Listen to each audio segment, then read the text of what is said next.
Hello दोस्तों, कैसे हैं आप सब। आशा करती हूँ सब ठीक होंगे। आज की कहानी है चतुराई। एक गरीब आदमी था। एक दिन वह राजा के पास गया और बोला, महाराज, मैं आपसे कर्ज मांगने आया हूँ। कृपा कर आप मुझे 5,000 रुपए दें। मैं 5 वर्ष के अंदर आपके रुपए वापस कर दूंगा। राजा ने उसकी बात पर विश्वास कर उसे 5,000 रुपए दे दिए। 5 वर्ष बीत जाने के बाद भी जब उस व्यक्ति ने राजा के 5,000 रुपए नहीं लौटाए, तब राजा को मजबूरन उसके घर जाना पड़ा। लेकिन वहाँ वह व्यक्ति नहीं मिला। जब भी राजा वहाँ जाता, बहाना बनाकर उसे वापस भेज दिया जाता। एक दिन फिर राजा उस व्यक्ति के घर गया। वहाँ और कोई तो नहीं दिखा। एक छोटी लड़की बैठी थी। राजा ने उसी से पूछा, तुम्हारे पिताजी कहाँ हैं? लड़की बोली, पिताजी स्वर्ग का पानी रोकने गए हैं। राजा ने फिर पूछा, तुम्हारा भाई कहाँ है?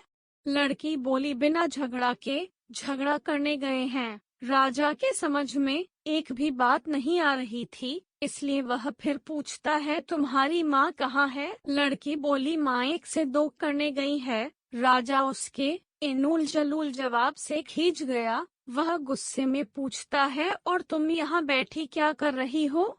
लड़की हंसकर बोली, मैं घर बैठी संसार देख रही हूँ। राजा समझ गया कि लड़की उसकी किसी भी बात का सीधा जवाब नहीं देगी, इसलिए उसे अब इससे इन बातों का मतलब जानने के लिए प्यार से बतियाना पड़ेगा। राजा ने चेहरे पर प्यार से मुस्कान लाकर पूछा, बेटी, तुमने जो अभी अभी मेरे सवालों के जवाब दिए, उनका मतलब क्या है?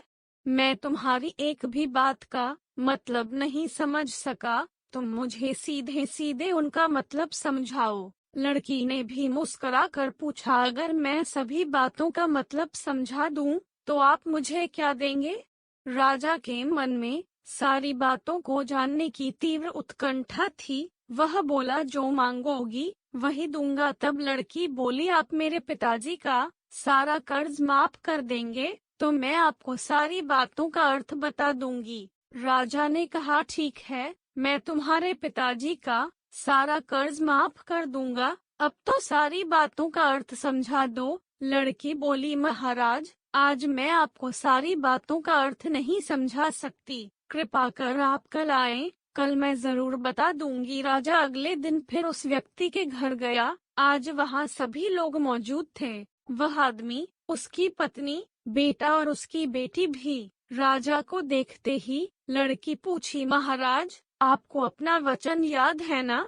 राजा बोला, हाँ मुझे याद है। तुम अगर सारी बातों का अर्थ बता दो तो मैं तुम्हारे पिताजी का सारा कर्ज माफ कर दूंगा। लड़की बोली, सबसे पहले मैंने यह कहा था कि पिताजी स्वर्ग का पानी रोकने गए हैं। इसका मतलब था कि वर्षा हो रही थी और हमारे घर की छत से पानी टपक रहा था। पिताजी पानी रोकने के लिए छत को छा बना रहे थे, यानी वर्षा का पानी आसमान से ही गिरता है, और हम लोग तो यही मानते हैं कि आसमान में ही स्वर्ग है। बस पहली बात का अर्थ यही है। दूसरी बात मैंने कही थी कि भैया बिना झगड़ा के झगड़ा करने गए हैं। इसका मतलब था कि वे रेंगनी के कांटे को काटने गए थे। अगर कोई भी रेंगनी के कांटे को काटेगा तो उसके शरीर में जहाँ तहाँ कांटा गड़ ही जाएगा, यानी झगड़ा नहीं करने पर भी झगड़ा होगा और शरीर पर खरोंचे आएंगी।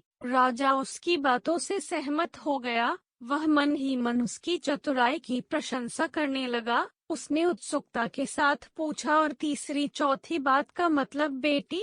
लड़की बोली, महाराज, तीसरी बात मैंने कही थी कि माँ 1 से 2 करने गई है। इसका मतलब था कि माँ अरहर दाल को पीसने, यानी उसे 1 का 2 करने गई है। अगर साबुत दाल को पीसा जाए तो 1 दाना का 2 भाग हो जाता है, यानी यही था 1 का 2 करना। रही चौथी बात, तो उस समय मैं भात बना रही थी और उसमें से एक चावल निकाल कर देख रही थी कि भात पूरी तरह पका है कि नहीं। इसका मतलब है कि मैं एक चावल देखकर ही जान जाती कि पूरा चावल पका है कि नहीं, अर्थात चावल के संसार को मैं घर बैठी देख रही थी। यह कहकर लड़की चुप हो गई।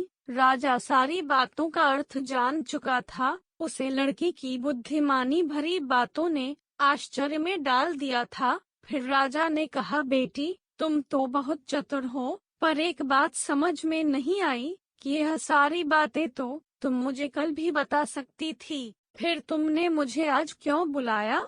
लड़की हंसकर बोली, मैं तो बता ही चुकी हूँ कि कल जब आप आए थे तो मैं भात बना रही थी। अगर मैं आपको अपनी बातों का मतलब समझाने लगती तो भात गीला हो जाता या जल जाता तो माँ मुझे जरूर पीटती। फिर घर में कल कोई भी नहीं था। अगर मैं इनको बताती कि आपने कर्ज माफ कर दिया है तो ये मेरी बात का विश्वास नहीं करते। आज स्वयं आपके मुंह से सुनकर कि आपने कर्ज माफ कर दिया है, जहां इन्हें इसका विश्वास हो जाएगा वहीं खुशी भी होगी। राजा लड़के की बात सुनकर बहुत ही प्रसन्न हुआ। उसने अपने गले से मोतियों की माला निकाल उसे देते हुए कहा, बेटी, यह लो अपनी चतुराई का पुरस्कार। तुम्हारे पिताजी का कर्ज तो मैं माफ कर ही चुका हूँ। अब तुम्हें या तुम्हारे घर वालों को मुझसे बहाना नहीं बनाना पड़ेगा। अब तुम लोग निश्चिंत होकर रहो। अगर फिर कभी किसी चीज की जरूरत हो तो